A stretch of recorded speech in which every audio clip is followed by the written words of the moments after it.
আজকে তৈরি করে নিলাম নাগা ড্রামস্টিক। আমাদের নাগা ড্রামস্টিক খেতে মন চাইলে ম্যাক্সিমাম সময় আমরা রেস্টুরেন্টে চলে যাই, তাই আজকে তৈরি করে নিলাম বাসায় খুব সহজে এবং খুব মজাদার ড্রামস্টিক রেসিপি।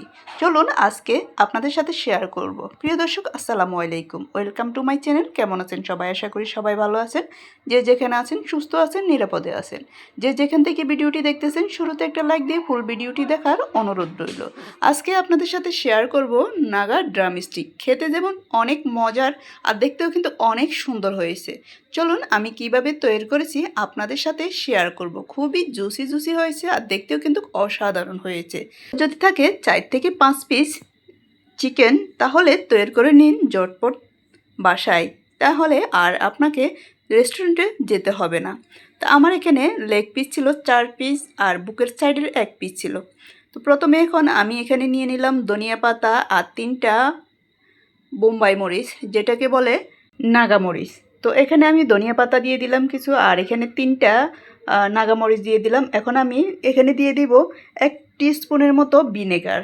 তো ভিনেগার দিয়ে আমি ব্লেন্ড করে নিব ভালোভাবে। আর এখানে যে মাংসগুলো আছে, মাংসগুলো আমি ভালোভাবে পরিষ্কার করে ধুয়ে একটু কেটে নিয়েছি। তো এখন আমি ব্লেন্ড করা ধনিয়া পাতা আর মরিচটা দিয়ে দিলাম। এখানে দিয়ে দিলাম 1/2 টিস্পুনের মতো আদা রসুন বাটা, 1/2 টিস্পুন দিয়ে দিব আদা বাটা, আর দিয়ে দিব স্বাদ মতো লবণ, দিয়ে দিব 2 টিস্পুনের মতো সয়া সস, দিয়ে দিব এখানে 1/2 টিস্পুনের থেকে একটু কম জিরার গুঁড়ো। এখন আমি চামচের সাহায্যে ভালোভাবে মেখে নিব। যেহেতু এখানে নাগামরিচ ব্যবহার করেছি, মরিচটা প্রচণ্ড জাল হয়ে থাকে, হাতে মেখে নিলে জাল লাগতে পারে বা হাত জ্বলতে পারে, তাই আমি চামচের সাহায্যে ভালোভাবে মেখে নিতে হবে, অথবা আপনারা গ্লাস পরেও মেখে নিতে পারেন। তো আমি অনেকক্ষণ ভালোভাবে মেখে নিব যাতে মাংসর ভিতরে ভালোভাবে মরিচটা আর মশলাগুলো ঢোকে। তো এভাবে ভালোভাবে মেখে আমি 2 ঘন্টার মতো রেস্টে রেখে দিব, তাহলে মশলাগুলো মাংসের সাথে ভালোভাবে মিক্সড হবে আর খেতে কিন্তু ভালো লাগবে।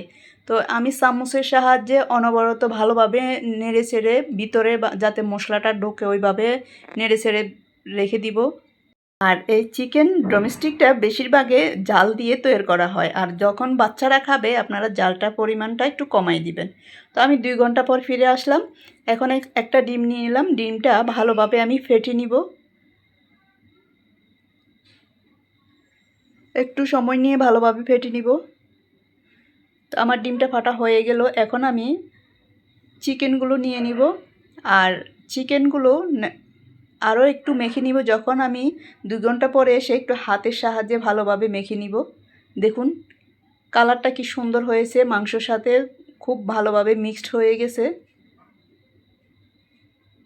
যেহেতু মাংসগুলো একটু কেটে কেটে দিয়েছি, ভিতরে ভালোভাবে ঢুকবে। আর এখানে আমি কোট করার জন্য এখানে নিয়ে নিলাম ময়দা। তো ময়দার মধ্যে ভালোভাবে আমি কোট করে নিব যাতে মাংসর সাথে ভালোভাবে ময়দাগুলো মিশে যায়। এখন আমি ডিমের মধ্যে এই চিকেনটা ডিমের মধ্যে ভিজিয়ে নিব। ডিমের মধ্যে উল্টিয়ে পাল্টিয়ে ভালোভাবে ভিজিয়ে নিব। আর এরপরে আমি আবারও কোট করার জন্য আমি এখানে নিয়ে নিব টোস্ট বিস্কুট গুঁড়ো করে নিয়েছি। আপনারা চাইলে ব্রেড ক্রামসও নিতে পারেন, ব্রেড ক্রামসের মধ্যেও এভাবে কোট করে নিতে পারেন।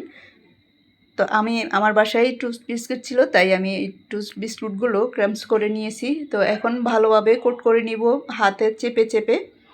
তো একবার চেপে চেপে আবার দ্বিতীয়বার আবার ডিমের মধ্যে ভিজিয়ে নিব, তাহলে দেখতে অনেক সুন্দর হবে আর একটু বড় সাইজের হবে।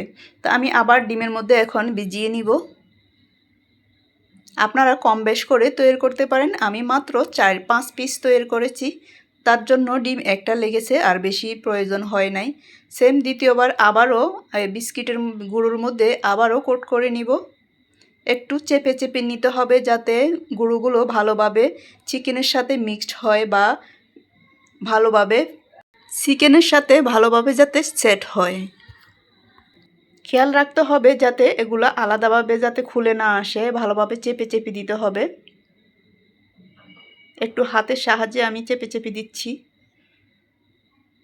তো তো আমার একটা হয়ে গেল কোট করা, দেখুন কত সুন্দর হয়েছে আর কত বড় হয়েছে। তো আমি সেম প্রসেসে আরও একটা করে নিব। আগে আমি ময়দার সাথে মিশিয়ে ভালোভাবে কোট করে নিব। ময়দার সাথে মিক্সড করে নিলে যে চিকেনের যে আলাদা যে পানিটা আছে, পানিটা টেনে নেয়, একবারে শুকনো শুকনো হয়ে যায়। এরপরে যখন আবার ডিমের মধ্যে ভিজানো হয় তখন আবার আরেকটা সুন্দর একটা স্তর পড়ে, খুব সুন্দর দেখা যায়, খেতেও কিন্তু অসম্ভব মজার হয়। এখন আমি আবারও ডিমের মধ্যে ভিজিয়ে নিচ্ছি। তো আমরা টাকা দিয়ে কিনে খাবো কেন আনহেলদি খাবার? বাসায় যদি তৈরি করে খেতে পারি তাহলে হেলদি খাবার হয়, আর খেতেও কিন্তু রেস্টুরেন্ট থেকেও অনেক মজার হয়ে থাকে। হয়তো একটু কষ্ট করা লাগে, তাছাড়া আর বাসায় তৈরি করে যদি খেতে পারেন শরীরের জন্য ভালো, কারণ বাইরের খাবার এমনিতে অস্বাস্থ্যকর হয়ে থাকে। তো আমার দ্বিতীয়টা আবারও সেম প্রসেসে করে নিচ্ছি।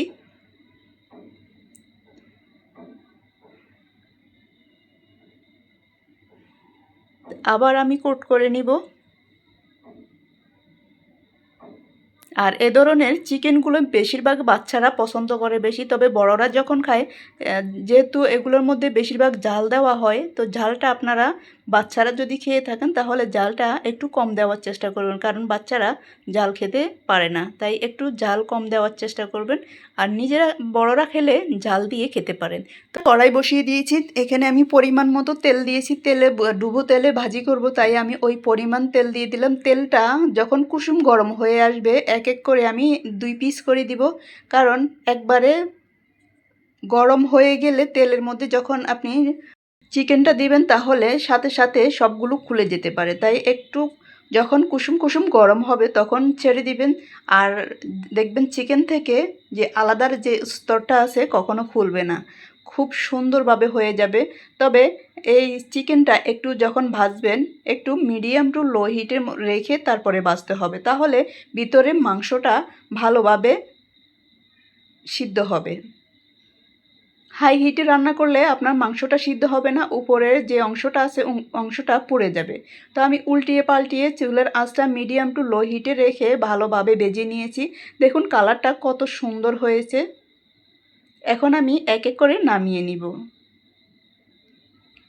কালারটা এত সুন্দর হয়েছে আর খেতেও কিন্তু অসম্ভব মজার হয়েছে। এখন আমি দ্বিতীয়টা উঠে বাকিগুলো আবার একই প্রসেসে ভেজে নিব। তো আমার এই ভিডিওটি কেমন লেগেছে আর আমার এই রেসিপিটি আপনাদের কেমন লেগেছে কমেন্টে জানাতে ভুলবেন না। দেখুন কতটা মচমচে হয়েছে, দেখুন কতটা সুন্দর হয়েছে, অসম্ভব মজার হয়েছে। আর ভিতরে দেখুন কতটা জুসি জুসি হয়েছে, দেখতে কিন্তু অনেক মজার, মানে দেখতেও সুন্দর হয়েছে, খেতেও কিন্তু অনেক মজা হয়েছে। তো আমার এই রেসিপিটি যদি আপনাদের ভালো লেগে থাকে লাইক কমেন্ট শেয়ার করে সবাই পাশে থাকবেন। সবাই ভালো থাকবেন, সুস্থ থাকবেন। আল্লাহ হাফেজ, আসসালামু আলাইকুম।